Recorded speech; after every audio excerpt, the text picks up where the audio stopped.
Hey guys, today we're working in the garden on our tomato row. I'm going to show you where we're at. Right here.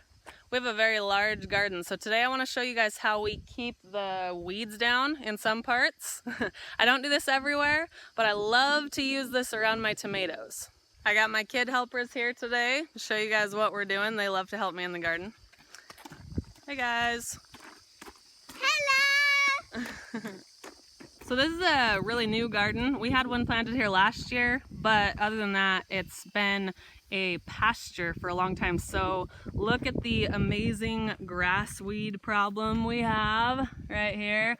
All that grass, it's a nightmare. But mulching has helped a ton with this problem that we have. So we have our row of tomatoes with my big homemade tomato cages.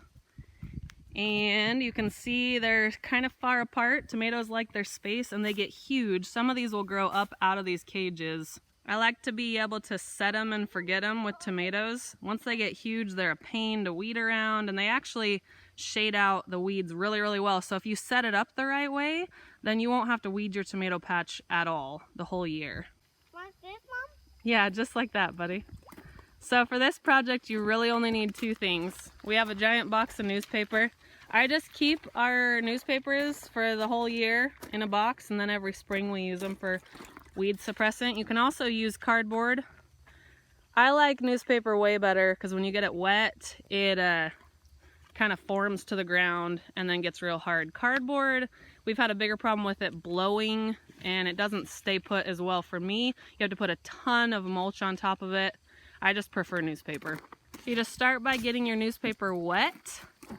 You don't have to get it wet first. You can lay it down and then spray it once it's down. However, we always have wind here. So if you lay it down first and then spray it, we end up with the newspaper just blowing all over. So we just take a piece of newspaper, we fold it in half so it's too thick.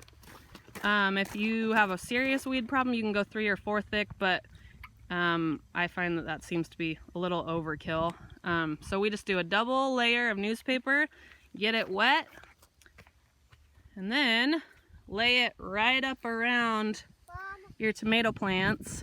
Make sure to overlap a little bit, just because any part that sees the sun will definitely grow weeds. Is it folded in half? No, it's just breaking. Oh man, that's okay. Just lay it down and try and unfold it. Okay. Good job, bud. Ah! I think there's a ribbon. There's our little tomato plants right there.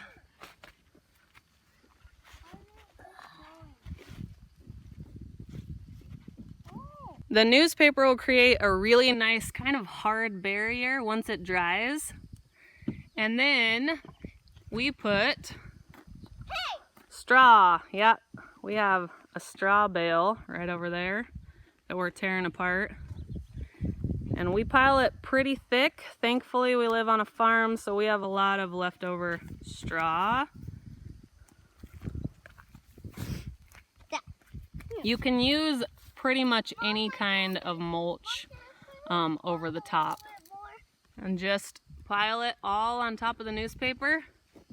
We go real thick, a couple inches, and then it'll pat down and won't seem like so much after you've walked on it and after there's been water on it.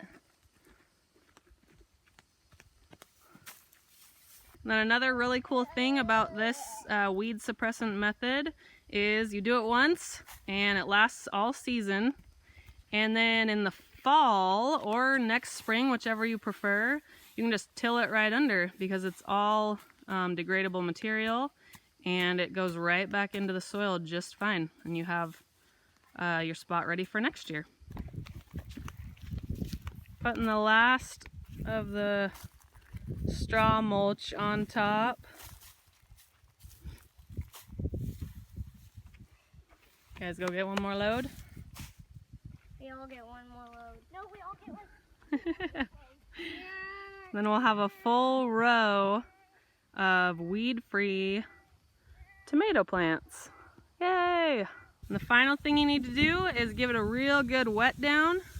Doesn't hurt to walk on it either, just to pack it down so that the wind doesn't blow it all away. But it stays pretty well.